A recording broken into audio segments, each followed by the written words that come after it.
హల్లెలూయా హల్లెలూయా. సహోదరులారా అందరికీ నా హృదయపూర్వకమైన వందనాలు. బాగున్నారా? అందరూ బాగున్నారు. దేవుని స్తోత్రం. ప్రార్థన చేసుకుందామా? అలాగే అందరూ ఏకీభవించండి. స్తోత్రం ప్రభువా, పరిశుద్ధుడా, మహోన్నతుడా, మీకు వందనాలయ్యా. మీరు మాట్లాడే మాటను మీరు మాట్లాడి మీరు మహిమ పొందండి. నా ఆత్మను మీరు మరుగుపరుచుకొని నీ వాక్కు రిలీజ్ చేసి మీరు మాట్లాడు. యేసు నామములో ప్రార్థించి స్తుతించి అడిగి వేడుకుంటున్నా ప్రీతండి. ఆమేన్ ఆమేన్. హల్లెలూయా హల్లెలూయా. మన వాక్యంలోకి వెళ్దాము. కీర్తనల గ్రంథము 20వ అధ్యాయము 4వ వచనం నుండి మనం చదువుకుందాం. చదివి వినిపించండి. నీ కోరికను సిద్ధింపజేసి నీ ఆలోచన యావత్తును సఫలపరచును గాక. ఆమేన్. అంటే నీ కోరికనే సిద్ధింపజేసి నీ ఆలోచన నీ ఆలోచన యావత్తును సఫలపరచును గాక. అంటే నీ కోరికను సిద్ధింపజేస్తాడంట, నీ ఆలోచనే సఫలపరుస్తుడంట. అంటే నీ ఆలోచన ఎలాగుండాలి అంటే దేవునికి ఇష్టంగా ఉండాలి. నువ్వు దేవునికి ఇష్టంగా నువ్వు కోరిక కోరితే ఆ కోరికని సిద్ధింపజేస్తూ ఉంటాడంట. అంటే ఆలోచన మొత్తం కూడా సఫలపరుస్తుడంట. మనం చదవండి. నీ కోరికను సిద్ధింపజేసి నీ సఫలపరచును గాక. ఓకే, చూడు, నీ ఆలోచన మొత్తం కూడా సఫలపరచును గాక అంటే ఆయన సఫలపరుస్తాడు అన్నమాట కోరికను. నేను ఎప్పుడు కూడా కొన్ని అనుకుంటాను, ఎస్సయ్యా నువ్వు ఇది చెయ్యాల ప్రభువా, ఇలాగా నేను ఉండాల ప్రభువా అనేసి నేను ఆయనకి ప్రార్థిస్తూ ఉంటాను. అర్థమైందా? అంటే అది ఇప్పుడు కాకపోయినా కొన్ని రోజులకైనా కానీ అనుకున్న పని ఆయన చేస్తాడు. అది ఎలాగంటే ఆయనకి నమ్మకంగా మనం ఉన్న ఎడల, ఆయనకి ఇష్టంగా ఉన్న ఎడల ఇవన్నీ కూడా ఆయన చేస్తూ ఉంటాడు. అంతే తప్ప ఆయనకి ఇష్టంగా లేకుండా మనం ఇష్ట ప్రకారంగా నడిచి ఆలోచన సఫలపరచలేదు, నా కోరికను ఆయన నా ప్రార్థన వినలేదు అనేసి మనము అంటానికి వీల్లేదు. మనం చదువుకుందాం. నెక్స్ట్, యెహోవా నీ రక్షణ బట్టి మేము జయోత్సవం చేస్తున్నాము, మా దేవుని నామమును బట్టి మా ధ్వజము ఎత్తుతున్నాము. హల్లెలూయా. యెహోవా నామమును బట్టి, యెహోవా నీ రక్షణను బట్టి మేము జయోత్సాహము చేయుచున్నాము. అంటే విజయము మనము పొందుకోవటానికి జయోత్సాహం అని అంటే మనం ఆనందంతోటి ఉత్సాహముతోటి, జయ ఉత్సాహం అంటే యేసయ్యకే మహిమ కలుగును గాక, యేసయ్యకే స్తోత్రం కలుగునుగా. ఆయన నామమును బట్టి రక్షణ పొందిన వారందరము కూడా జయోత్సాహము మనము కలిగి ఉండాలన్నమాట. అర్థమైందా? మనందరము ఆనందముతోటి కలిగి ఉండాలన్నమాట. అర్థమవుతుందా? మళ్ళీ కింద మనం చదువుకుందాం. చిన్న చదువు. ఆమేన్. నీ ప్రార్థన అన్నీ కూడా సఫలపరచును గాక. అంటే నువ్వు అడిగే ప్రతిదీ కూడా ఆయన సఫలపరుస్తుడంట. ఇందాకలో ఏమని ఉంది? ఇక్కడ మనం 4వ అధ్యాయం నీ కోరికని సిద్ధింపజేసి నీ ఆలోచన యావత్తు అంటే సఫలపరుస్తున్నంట. ఇక్కడ ఏమని అంటున్నాడు? చదవాలి. యెహోవా నీ రక్షణ బట్టి మేము జయోత్సాహం చేస్తున్నాము, మా దేవుని నామమును బట్టి మా ధ్వజము ఎత్తుతున్నాము. నీ ప్రార్థనలన్నీ యెహోవా సఫలపరచును గాక. అంటే మన ప్రార్థన అంతా కూడా అంటే ఆయన సఫలపరుస్తుడంట. అర్థమైందా? జయోత్సాహం మనం చేయాలి దేవునికి, మనం ఆయనకి మొరపెట్టాలి, మన అవసరతలన్నీ ఆయనకు చెప్పుకోవాలి. ఆయనతో మనం మాట్లాడిన ఎడల, అంటే మీరందరూ స్నేహితులతో మాట్లాడతారు కదా, మీ పక్కన వాళ్ళతో అంటే ఇష్టమైన బంధువులతో వాళ్ళతో ఏమన్నా పని ఉంటే అవసరత ఉంటే మాట్లాడతారు కదా, అవసరత అక్కరలో మీరు మాట్లాడుతూ ఉంటారు కదా. ఈ అవసరత అక్కర్లన్నీ కూడా మన రక్షకుడైన యేసయ్యతో మాట్లాడాల. మనకు ప్రాణం ఇచ్చిన యేసయ్యతో మాట్లాడాలా, మనం కాపాడుతున్న యేసయ్యతో మాట్లాడాలా. అయ్యా నాకు ఈ సమస్య ఉన్నది, నాకు ఇలాగ నేను జయోత్సాహము, నేను అనేక మారు ఎదుట నాకు నువ్వు రక్షణ ఇచ్చినావు, నీ అందు నేను జయోత్సాహముతోటి నేను నీ సన్నిధిలో నేను నిలవాలేసయ్యా, నా ప్రార్థనను ఆలకించి అంటే నా ప్రార్థనను ఆలోచనన్ని కూడా సఫలపరచుము అనేసి మనం దేవుడికి మొరపెట్టాలి. హల్లెలూయా, హల్లెలూయా. ప్రార్థన వలనే ప్రయాణం, ప్రార్థనే ప్రాకారము, ప్రార్థన లేనిది పరాజయము. ప్రార్థన వలనే ప్రయాణం, ప్రార్థనే ప్రాకారము, ప్రార్థన లేనిది పరాజయము. ప్రభువా ప్రార్థన వినవయ్యా, ప్రభువా ప్రార్థన వినవయ్యా అనేసి ప్రార్థించాలి. అర్థమైందా? ప్రార్థన వినవయ్యా అనేసి మనం దేవునికి మొర్ర పెట్టాలి. నేను నీతో మాట్లాడుతున్నాను. ఎవరితో మాట్లాడుతున్నాను? నువ్వు నాతో మాట్లాడుతున్నావు. ఎవరితో? మనం యేసయ్యతోటి మనం మాట్లాడుతున్నప్పుడు యేసయ్య మనతో మాట్లాడతాడు, ముచ్చటిస్తూ ఉంటాడు. ఎలాగా? ఆత్మ సంబంధమైన కార్యాలతోటి, అభిషేకముతోటి, ఆయన ఎనాయింటింగ్ తోటి మనతో ముచ్చటించడానికి ఆయన మన దగ్గరికి వస్తూ ఉంటాడు. ఎలాగంటే ఆయనకి మనం మొరపెట్టి ఉన్నప్పుడు, అర్థమైందా? ఆయనకి మనము ఆయన పాదాల చెంత చేరి మనం ఆయనకి మొరపెడుతూ ఉన్నప్పుడు అప్పుడు ఆయన సమస్తము కూడా ఆయన సహాయము చేస్తూ ఉంటాడు. అర్థమైందా? మళ్ళీ ఇంక మన కింద చదువుకుందాం, చదవండి.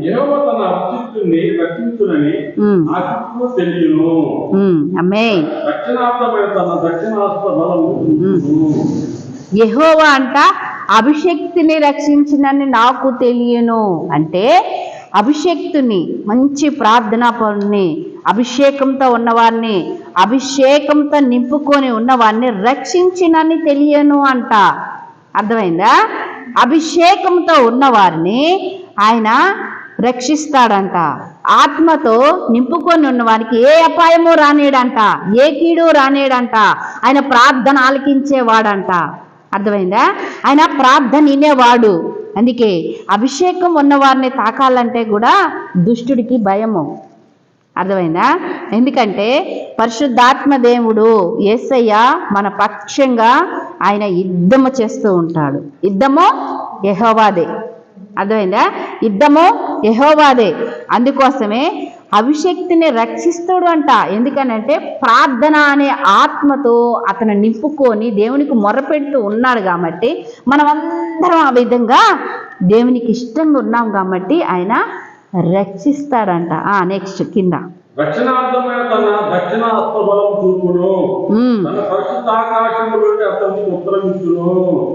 దక్షిణ హస్తము హస్త బలమును చూపునంట. మనం అంటాం కదా తూర్పు, పనవడ, ఉత్తరం, దక్షిణం. అర్థమైందా? ఆ దక్షిణ హస్తము బలం అంట ఆయన చూపుతాడంట. ఆయన బాహుబలము ఎంత గొప్పదో తెలుసా? ఆయన బాహుబలము చాలా గొప్పది. ఆయన దక్షిణ హస్తము బలము చూపుతాడంట. అర్థమైందా? ఆయనకి మొర్ర పెట్టిన ఎడల, ఆయనతో సహవాసం చేసిన ఎడల నీ కోరికను సిద్ధింపజేస్తాడంట, నీ ఆలోచన సఫలపరుస్తాడంట, మనల్ని ఆలోచన ఆయన దీవిస్తాడంట, ఆయన దక్షిణ హస్తంతో ఆదుకుంటాడంట. ఆయన బాహుబలము మనకి ఏది కొదువు కాదు. ఎందుకంటే ఆయన హస్తము మన మీద దక్షిణ హస్తము సాపి ఆదుకుంటాడంట. అర్థమైందా? హల్లెలూయా. మన కింద చదువుకున్నాం. తన పరిశుద్ధ ఆకాశం నుండి ఆయన ఉత్తరమిస్తాడంట. ప్రార్థన ఇని ఉత్తరమిస్తాడంట. తన పరిశుద్ధ ఆకాశము నుంచి ఎక్కడి నుండి ఇస్తున్నా అంటున్నాడు? పరిశుద్ధ ఆకాశము నుంచి నేను మీకు ఉత్తరం ఇస్తాను అంటున్నాడు. మనము ప్రార్థించినప్పుడు అయ్యా ఆకాశం నీ సింహాసనం, భూమి నీ పాదపీఠము, నీ పరిశుద్ధ ఆకాశములో నుండి నన్ను ఒక్కసారి చూడుము. అక్కడికి బైబిల్లో ఏమంటాడు తెలుసా? ఆకాశం నుంచి భూమి మీద నరుడు ఏమి చేస్తూ ఉన్నాడో, ఇద్దరు ముగ్గురి కూడి ఏమి మాట్లాడుతూ ఉన్నారు, ఇద్దరు ముగ్గురి కూడి ఎక్కడ ప్రార్థిస్తూ ఉంటాడో అక్కడ నేను ఉంటాను అంటుండు. ఆకాశం నుంచి భూలోకములో నరుడిని తొంగి చూస్తూ ఉన్నాడంట. అర్థమైందా? ఆయన ఆకాశములో నుండి ఆశీర్వాదాలు మనకు అనుగ్రహిస్తూ ఉంటాడంట. హల్లెలూయా. ఆకాశం చూస్తే ఏముంది? అంతా శూన్యంగా ఉంది అనుకుంటారేమో. ఆకాశం ఆయన సింహాసనము, హల్లెలూయా, భూమి ఆయన పాదపీఠం. అర్థమైందా? ఆకాశమైన సింహాసనం, భూమి ఆయన పాదపీఠం అంటే అసలు ఒక్కసారి ఊహించండి. ఆయన ఎంత గొప్పవాడు, ఆయన ఎంత సృష్టికర్త. అసలు ఆయనకి మనం నరులం, ఒక పురుగులం మనం. ఆయన కంటికి చిన్న చీమల్లా కానొస్తాం. అర్థమవుతుందా? హల్లెలూయా. చీమ ఎంత ఉంటుంది? కొంచెమే ఉంటుంది. అది మన కళ్ళకి ఎలాగుంటుంది? మన కళ్ళకి ఎలా ఉంటుంది? చీమ కొంచెం కానొస్తుంది, అంతే కదా? దేవుని దృష్టిలో కూడా మనము కొంచెమే ఉంటాం. చీమకి మనం కొన్ని బియ్యం, కొంచెం అంతా పంచదార, ఎంత అది చిన్నగా ఉంటుంది. కొంచెం అంతా మన డబ్బాల పంచదార చీమకి ఇయటానికి ఏమన్నా తక్కువ చెప్పండి? మన ఇంట్లో డబ్బాలో పంచదార ఉందనుకో, కేజీ పంచదార ఉందనుకో, ఇంత పంచదార తీసి ఆ చీమకి ఇస్తే అసలు దాని ఎంత సంతోషమో దానికి. హల్లెలూయా. దేవుని ఆశీర్వాదం మన మీద అలాగా కుమ్మరిస్తాడు. హల్లెలూయా. ఆమేన్. అంటే ఆయనకి మొర పెట్టాల మనం. ఆయనకి మనము మొర్ర పెట్టిన ఉన్నప్పుడు ఆయనతో సవాసం చేసి ఉన్నప్పుడు ఆయన ఆకాశం నుంచి, తన పరిశుద్ధ ఆకాశం నుంచి మనకి జవాబు ఉత్తరం ఇస్తాడంట. హల్లెలూయా. హల్లెలూయా. మరి కింద చదవనండి.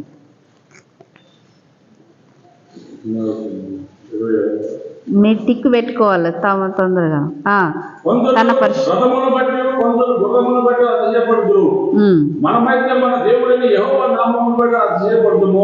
మెయిన్ కొందరు రథములు బట్టి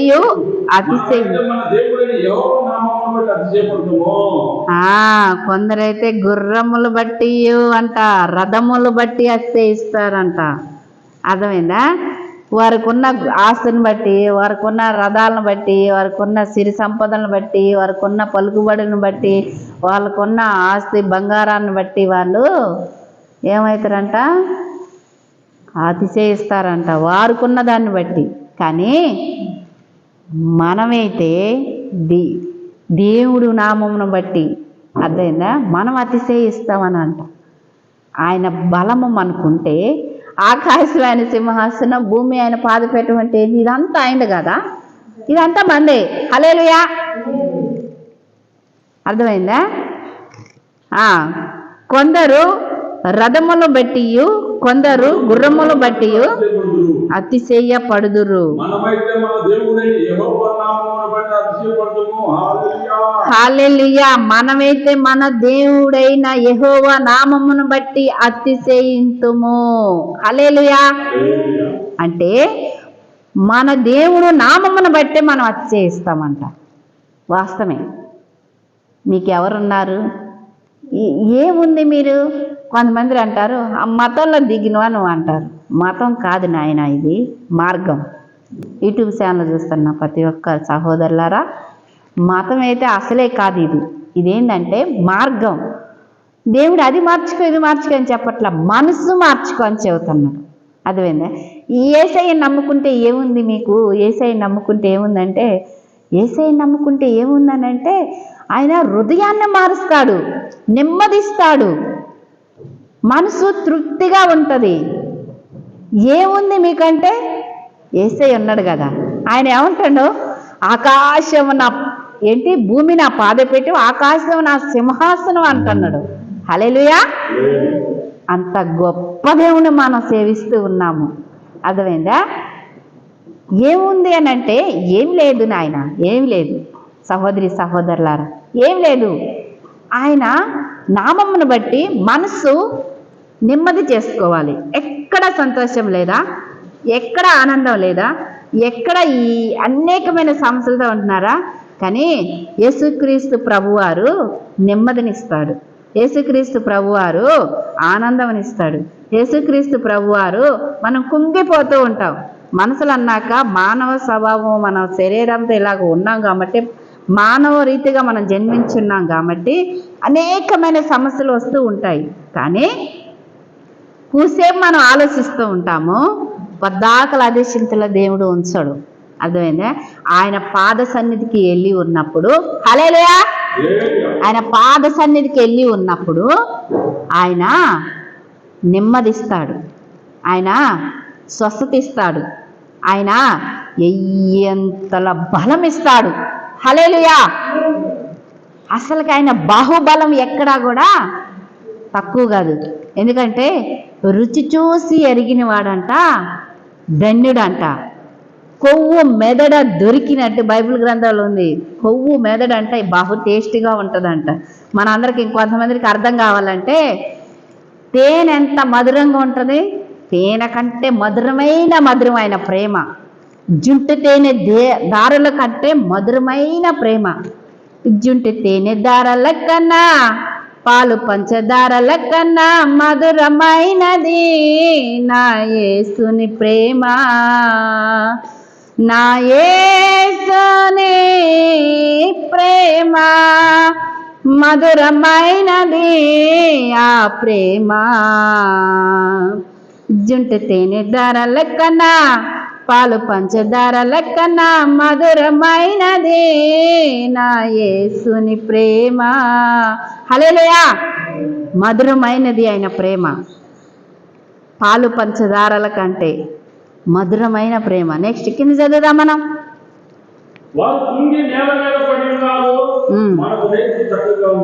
ఓ హల్లెలూయా. చూసారా, ఇక్కడ చూడు ఎంత చక్కగా ఇచ్చిండు.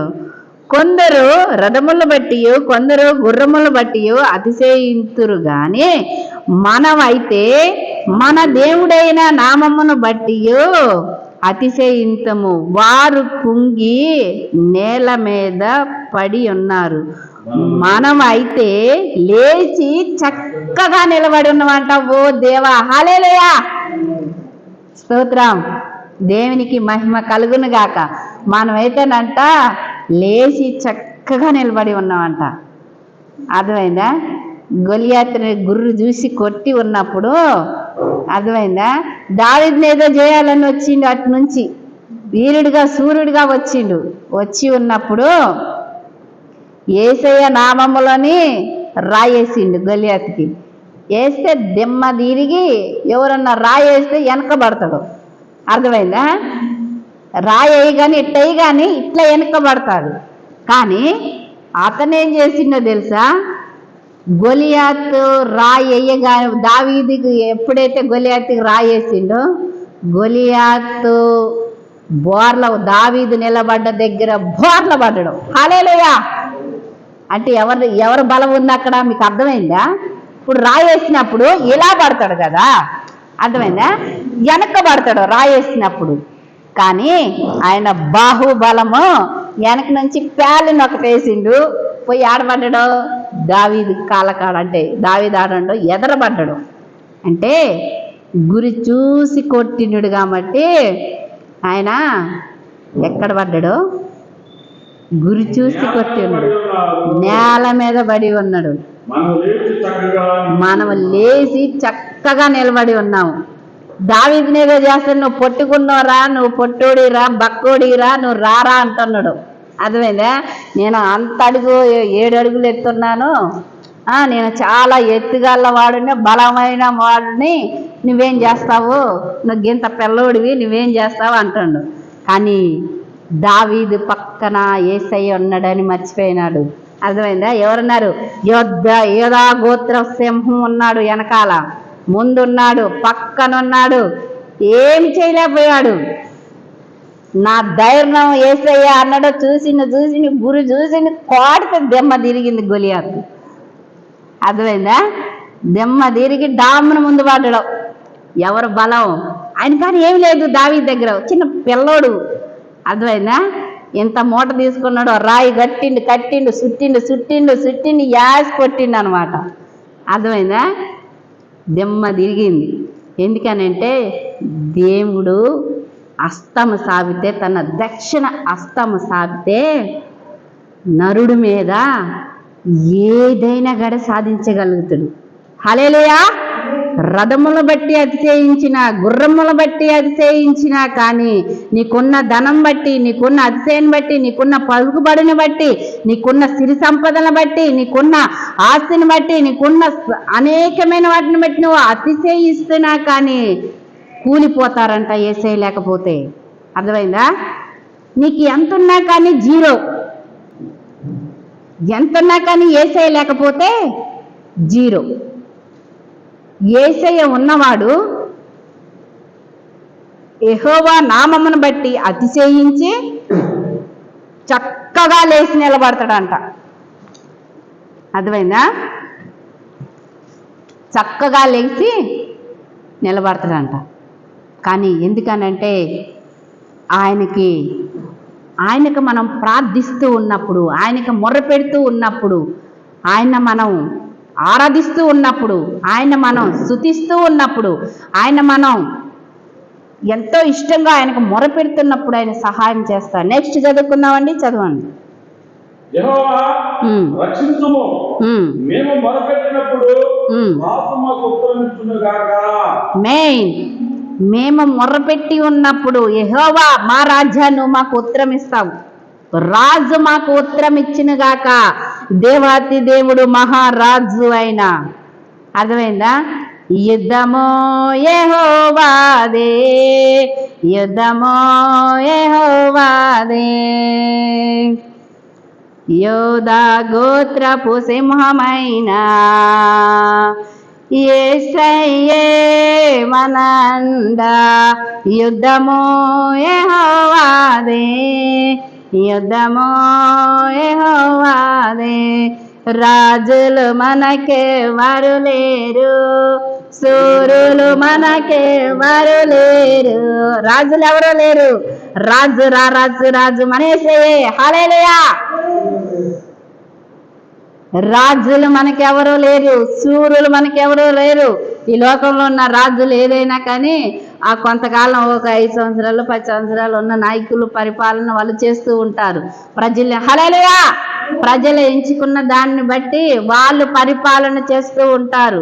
ఎందుకంటే పలానా నాయకుడు పలానాని దేవుడు ఉద్దేశంలో ఉన్న నాయకుడిని ప్రజలు ఏర్పరచు ఎవరినైతే నిలబెట్టాలని ఆయన చిత్తంలో ఉన్న నాయకుడిని ఆయన నిలబెడతాడు. హల్లెలూయా. ఆయన నిలబెట్టి ఆ ప్రజలు 5 సంవత్సరాల ఈ సంవత్సరాల అనేసి వాళ్ళు రాజ్యం వెళ్తూ ఉంటారు. రాజులు ఈ మన లోకంలో ఉన్న మన మనుషుల మీద రాజ్యం చేయటానికి ఉన్నారు. మన రాజాతి రాజు యుగ యుగములకు రాజే. హల్లెలూయా. యుగ యుగములకు తరతరములకు మహారాజు ఆయన మనం ఆరాధిస్తూ ఉన్నాము. అర్థమైందా? గుర్రముల బట్టి అతిశయించిన, రథములు బట్టి అతిశయించిన, నీకున్న ఆస్తిని బట్టి అతిశయించిన, నీకున్న గొర్రెలను బట్టి అతిశయించిన, నీకున్న పొలాన్ని బట్టి అతిశయించిన, కానీ వాళ్ళు కూలుదురంట. యేసయ్య లేకపోతే మనకి ఎంత, మీకు ఎంత ఉన్నా కానీ జీరో. యేసయ్య ఉంటే హీరో. అర్థమైందా? నీకున్న దాన్ని బట్టి యేసయ్య నామములో ప్రార్థన చేసి, యేసయ్యక ఇష్టంగా నడిచి నువ్వు ప్రార్థన చేసే సిరి సంపదలంతా కూడా గొప్పగా ఆశీర్వదిస్తాను అంటున్నాడు. ఊహించిన రీతిగా, ఉన్నతమైన రీతిగా నేను మిమ్మల్ని ఆశీర్వదిస్తాను అంటున్నాడు. కింద చదువుకుందాం. నెక్స్ట్, యెహోవా రాజు నీ బలమును బట్టి సంతోషిస్తున్నారు, నీ రక్షణ బట్టి అతను ఎంతో హర్షించుతున్నారు, అతని మనోభిష్టమును సఫలం చేస్తున్నావు. నెక్స్ట్, అతని పదవులో నుండి వచ్చిన ప్రార్థనలు మాటకు అంగీకరిస్తున్నావు, శ్రేయస్కరమైన ఆశీర్వాదములతో నువ్వు అతన్ని ఎదుర్కొంటున్నావు. అతని పెదవుల నుండి వచ్చిన ప్రార్థన నువ్వు అంగీకరిస్తున్నావు, మానక అంగీకరిస్తున్నావంట. నీవు ఆ, శ్రేయస్కరమైన ఆశీర్వాదాలు శ్రేయస్కరమైన ఆశీర్వాదములతో నీవు అతనిని ఎదుర్కొనుచున్నావు. ఆశీర్వాదం అనే పట్టుకొని ఆయన యేసయ్య వస్తూ ఉన్నాడు. హల్లెలూయా, ఆమేన్. ఆశీర్వాదం అనే డోర్ ఓపెన్ అవుతుంది. ఆమేన్, హల్లెలూయా. ఆయన ఆశీర్వాదాన్ని తీసుకొని ఎదుర్కోవటానికి వస్తూ ఉన్నాడు. పెళ్లి కుమారుడుగా, పెళ్లి కుమార్తెగా మనం సిద్ధపాటు కలిగి రెడీగా ఉండాలి. హల్లెలూయా. ఈ లోకములో కావాల్సిన ఆశీర్వాదం ఇస్తానంటుండో, కావాల్సిన సిరి సంపదలు ఇస్తానంటుండో, కావాల్సిన అన్నీ నేను ఇస్తాను, నువ్వు ప్రార్థన చెయ్యి, నేను నీకు అన్ని అనుగ్రహిస్తాను, నేనే ఎదురుగా వస్తాను అంటుండు. ఆయన దూతను పంపిస్తాను, ఆయన స్వయంగా వస్తాడంట. అర్థమైందా? ఆయనకి మనమందరం మొర్ర పెడితే ఆయన మనల్ని ఆశీర్వదిస్తానంటాడు, ఆయన మనల్ని దీవిస్తానంటాడు. కింద మనం చదువుకుందాము. మన ప్రార్థన వింటాడంట, మనకి ఉత్తరం ఇస్తాడంట. నెక్స్ట్ చదువుకుందాము కింద. అతని తల మీద అపంచ కిరీటము నీకు ఉంచుతున్నావు. ఆయుష్షు నిమ్మని అతడు నిన్ను అడగగా నువ్వు దాన్ని అతడు కలిగిస్తున్నావు. హల్లెలూయా. మా ఆయుస్సు అడగమని, ఆయుస్సు అడిగి వరం అడిగితే ఏంటి చెప్పండి, మళ్ళీ ఒకసారి చెప్పు. ఆయుస్సు ఇవ్వమని అతడు నిన్ను వరం అడగగా కరోనా వచ్చినప్పుడు, హల్లెలూయా, ఆయుస్సు ఇవ్వమని వరం అడిగితే అతనికి అనుగ్రహించి ఉన్నాడంట. మనందరికి ఆయన అనుగ్రహించి ఉన్నాడు. కష్టాలు వచ్చినప్పుడు, రోగాలు వచ్చినప్పుడు, నేనైతే చాలా బాధల్లో అప్పుడు ఉన్నప్పుడు, నాకు శరీర సమస్యలు వచ్చి ఉన్నప్పుడు, అయ్యా నాకు మంచి ఆరోగ్యం ఈ ప్రభువా అని నేను అడిగి ఉన్నప్పుడు, ఆయన నీ ప్రాణాలను కాపాడేవాడిని నీ దేవుడైన యెహోవా అని నేనే అన్నాను. అర్థమైందా? నాకు ఇచ్చిన వాగ్దానం దేవుడు. ఆయన చక్కగా సూటిగా తేటగా మాట్లాడుతూ ఉంటాడు. ఆలోచనకర్త ఆయన, మహాజ్ఞాని ఆయన. కరోనా టైంలో ఎంతోమంది ఏమేమో రకరకాల వ్యాధులు బాధలు వచ్చి చాలామంది ఆ భయపడి అలాగా వాళ్ళు భూగర్భంలో కలిసిపోయి ఉన్నారు. హల్లెలూయా. కానీ మనమైతే ఈ రీతిగా నిలబడి ఉన్నామంటే యేసయ్య కృపే. అందుకే నువ్వు రథములు బట్టి అతిశయించిన, గుర్రములు బట్టి అతిశయించిన, మనమైతే యేసయ్య నామమును బట్టి, పరిశుద్ధాత్మ దేవుణ్ణి బట్టి, పరలోకముందున్న తండ్రిని బట్టి మనం అతిశయించాలి. ఆమేన్, హల్లెలూయా. ఏముంది నీకంటే ఏదో గోత్ర సింహం ఉన్నాడు, ఏముంది నీకనంటే మమ్మల్ని రక్షించే దేవుడు ఉన్నాడు, ఏముంది నీకంటే ప్రాణం ఇచ్చిన నాథుడు ఉన్నాడు, ఏముంది నీకంటే మమ్మల్ని కాపాడుతున్న దేవుడు ఉన్నాడు, ఏముంది నీకంటే ఈ రోజంతా మమ్మల్ని కాపాడుతున్న దేవుడు ఉన్నాడు, ఏమున్నది మీకంటే యోధా గోత్రపు సింహం ఉన్నాడు అనేసి చెప్పే అతిశయం మనలో ఉండాల. హల్లెలూయా. ఆ విధంగా మనము దేవునికి ఇష్టంగా నిలబడి ఉండాల. ఓకేనా? యూట్యూబ్ చూస్తున్న సహోదరి సహోదరులారా, మీరందరూ కూడా ఈ వాక్యాన్ని మీ ఫ్రెండ్స్కి, బంధువులకి అందరికీ ఫార్వర్డ్ చేయండి, షేర్ చేయండి. ఎందుకంటే అనేకమైన ప్రాంతాలకు వెళ్ళాలి కాబట్టి మీరు స్టార్టింగ్ నుంచి లాస్ట్ వాటికి చూడండి, షేర్ చేయండి. ఓకేనా? ప్రార్థన చేసుకుందాం, అందరూ ఏకీభవించండి. స్తోత్రం ప్రభువా, పరిశుద్ధుడా, మహోన్నతుడా, మీకు వందనాలు యేసయ్యా. మీరు చెప్పబడిన మాటల ప్రభువా నీ ఆలోచన సఫలపరుస్తున్నావు యేసయ్యా. పరిశుద్ధుడా, గుర్రములు బట్టి రథములు బట్టి అతిశయించను మేమైతే నీ నామం బట్టి అతిశయించే విధంగా మమ్మల్ని ఆశీర్వదించే దేవుడు గనక ప్రభువా దీవించండి, గొప్పగా ఆశీర్వదించండి. యూట్యూబ్లో ఉన్న ప్రతి బిడ్డలో చూస్తున్న బిడ్డలో తండ్రి, ఇక్కడ ఉన్న బిడ్డలందరినీ కూడా మీరు ఆశీర్వదించి మమ్మల్ని మీరు దీవించటానికి అయ్యా నీ బాహుబలం అనే సిరి సంపదలతో మా దగ్గరికి వస్తూ ఉన్నారు. ఆరోగ్య విషయంలో అనేకమైన సమస్యల విషయంలో గొప్పగా దీవించబోతున్నందుకు, ఎంతమందికి ఏ సమస్యలు ఉండి వాటి నుంచి విడుదలిస్తున్నందుకు వందనాలు, స్తోత్రం చెల్లిస్తూ యేసు నామములో స్తుతించి ప్రార్థించి అడిగి వేడుకుంటున్నా ప్రియ తండ్రి. ఆమేన్. Praise lord.